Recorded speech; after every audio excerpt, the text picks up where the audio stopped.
लक्ष्मीज किचनमध्ये तुमचे खूप खूप स्वागत आहे। आजची आपली भाजी आहे भोगीची भाजी।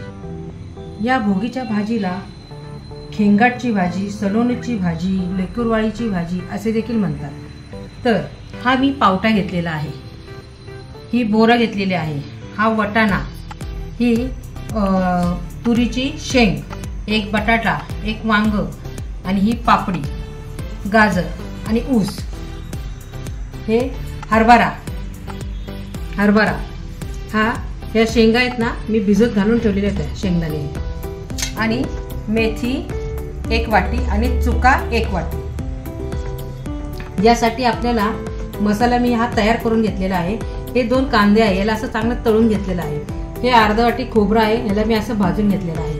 हे 4 चमचे तीळ, याला देखील असं मी भाजून घेतलेलं आहे। थोडीशी कोथिंबीर, आलं आणि लसूण, हे आता मी सगळं मसाला मी तयार करून घेणार आहे। गॅसवर मी कुकर गरम करण्यासाठी ठेवलेला आहे आणि त्यात मी 4 चमचे तेल देखील सोडलेले आहे। ते देखील चांगले गरम झालेले आहे। त्यात मी हे 2 टोमॅटो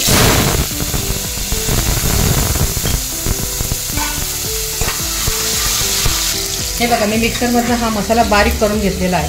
हा देखील या तेलात मी सोडते।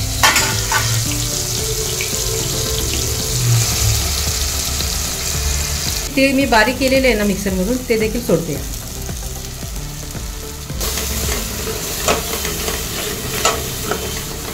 मी हे 2 चमचे लाल तिखट, अर्धा चमचा हळद आणि हिंग पावडर घेतलेली आहे, हे देखील सोडते।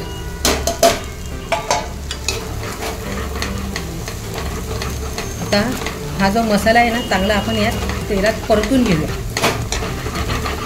हळूहळू आता मी सगळ्या भाज्या मी या मसाल्यात सोडणार आहे।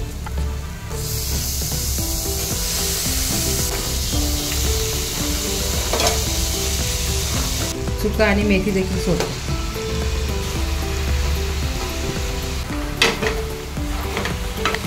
चवीनुसार मीठ यात मी सोडते। हे मी पाणी गरम केलेलं आहे, चांगलं उकळलंय, यात मी 2 ग्लास पाणी देखील सोडते या भाजीला आणि कुकरच्या 3 शिट्ट्या करून घेते।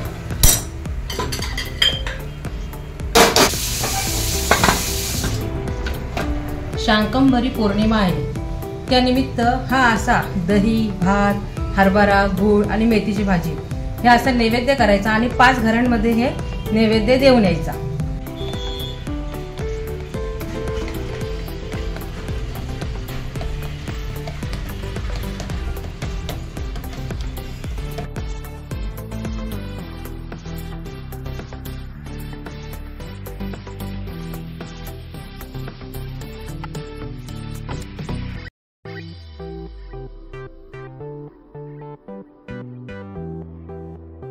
गार झालेला आहे, हे बघा।